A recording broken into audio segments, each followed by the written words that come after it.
a new day and a new era in the Empire State, giving you the best coverage in New York sports, the greatest city in the world. I'm your host, Rocco Edward Coppola. This may be the pilot episode, but oh boy, we're flying high today. So let's hit it and get it started.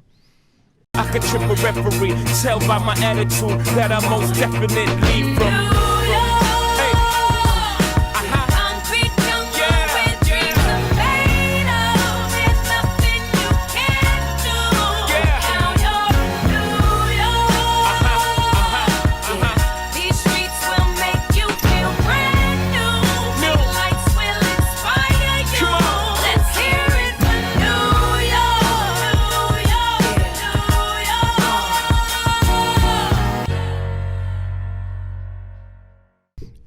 It's a good idea to start off with Jaylen Brunson, who could be considered an alien at this point. I mean, averaging 27.2 points per game. He's got the fifth most points in the entire league with over 1,200. I mean, what are we doing here? Put this man in the MVP conversation immediately. He's carried the Knicks to a whole new level that we haven't seen in over 20 years. Look at this. No Randall. No Grimes. No OG Anunoby. And Jaylen Brunson is still cooking. 9-game win streak. Does that not ring any bells, ladies and gentlemen? This guy is elite. He is a top 5 point guard. He's incredible. I am stumbling over my words because of how fantastic he is. You don't see many point guards like this come often, but now he's been signed with a big contract, which he deserves, by the way. He's incredible. Any man that's not liking this guy, give him his flowers immediately because he's just that good. No disrespect to anybody else, but I think he's the MVP. I don't care about Joker. I don't care about Embiid. Jaylen Brunson is my MVP. Give him the award, Adam Silver. Give it to him right now.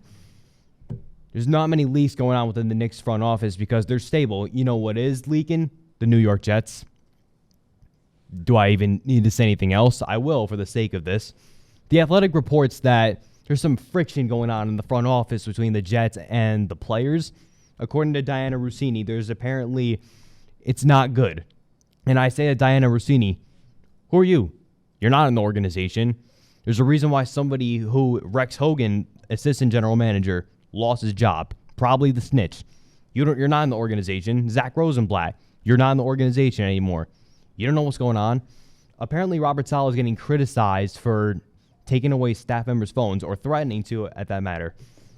How dare Robert Saleh criticize his coaching staff that hasn't been good all year? How dare he criticize his players for losing 6 in a row? How dare he criticize the quarterback play? What are we doing here? We're going to criticize the coach for criticizing his players. Oh, but I thought it was bad that he wasn't criticizing the players in the organization. Media, make up your mind. I know you don't like the Jets, but what are we doing?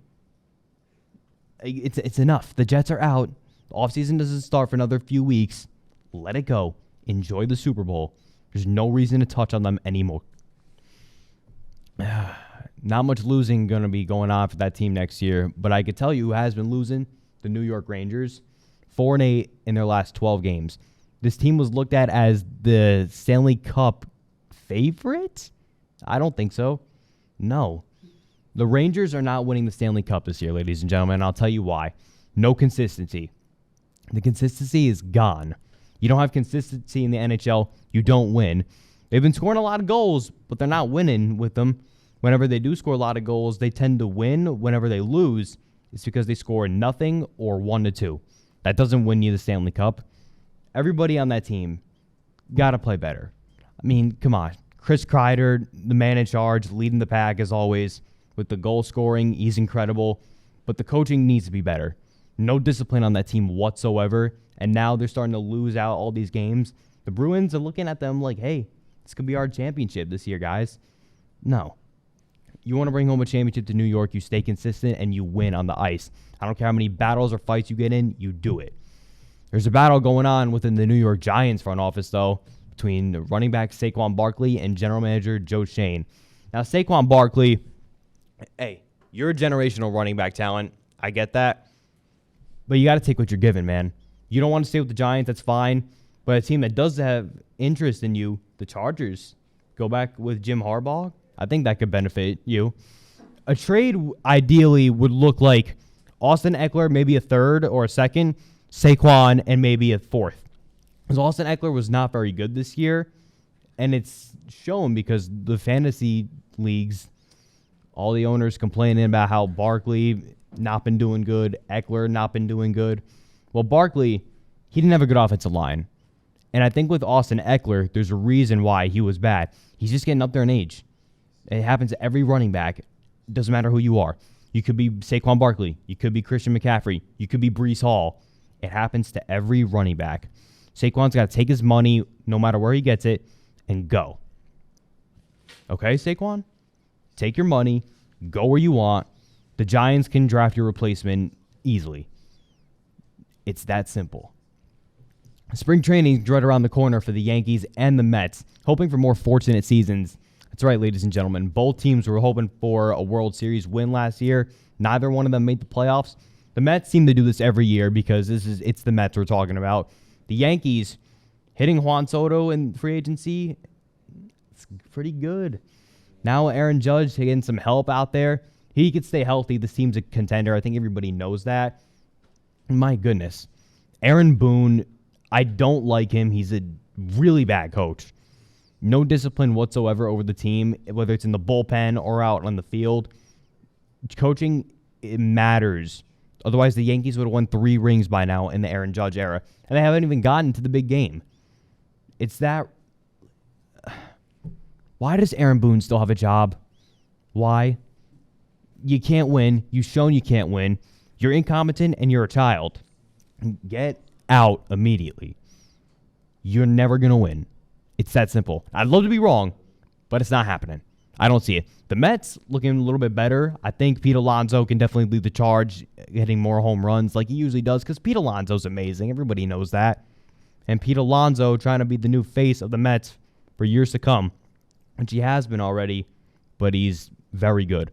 I'd argue maybe he's better than Aaron Judge. Maybe.